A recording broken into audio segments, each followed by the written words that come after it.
روای زنگ زی با نوکیایی. خانم آنتن ندارم، تو کجایی؟ خانم دستور داد چند متر گز کن، اگر ابوی خورجات عوض کن. بعدش باش بگو جان که چیمه، رژ لب و قلم ابرو بریمه.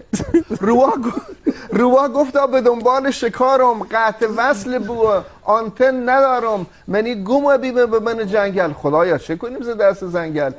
از او بالا کلاقی گو بیارس، موبایلت سر آیفون بذارس. ایشو آنتن ده بخت باوته، موبایل ون بیا جون هلوته. روا گول خرد، موبایل ون بالا، کلاق با خنده گو آبار کلا. روا هی بنگی کرد 916، 0 و 4 هم بزن 715. کلاق قارنی موبایل جا پنیرم.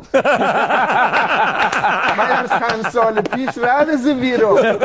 زما بردی تو قالب پنیری، موبایل دیز خومه بلام بمیری. به نیرنگی سر راحت ویدم، تو گول زیدی ما هم گول تو زیدم. از مکافات عمل غافل مشو، گندم از گندم بروید جوز چه. منتظر